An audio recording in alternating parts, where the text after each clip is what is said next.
আয়নাঘর। এটি একটি গোপন বন্দিশালা। আয়নাঘর নামে পরিচিত এই গোপন বন্দিশালাটি গোয়েন্দা সংস্থা ডিজিএফআই দ্বারা পরিচালিত। আয়নাঘর বা গোপন বন্দিশালা এই বিশেষ কারাগারটি প্রধানত হাই ভ্যালু ব্যক্তিদের আটকে রাখার ক্ষেত্রে ব্যবহৃত হতো। এই আয়নাঘরে বন্দীদের উপর চালানো হয় অমানবিক নির্যাতন। আয়নাঘর অত্যন্ত গোপনীয়ভাবে রাখা হয়, কারণ এখানে হাই ভ্যালু ব্যক্তিদের অন্যায়ভাবে গুম করে রাখা হয়। মূলত সাধারণ জনগণ যাতে বিষয়টি জানতে না পারে সেজন্য গোপনীয়তা রক্ষা করা হয়। এই আয়নাঘরে অনেক মানুষকে অন্যায়ভাবে বন্দী করা হয়েছে।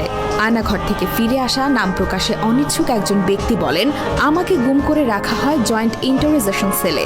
সেটাকে ডেভেলপ করে আয়নাঘর বানানো হয়। প্রচুর লোক সেখানে আটকানো আছে।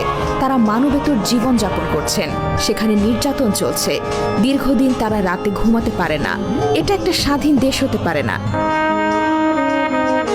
আমরা কারো পরাধীন না। কাউকে এভাবে উঠিয়ে নিয়ে রাখা যায় না। আজ 6ই আগস্ট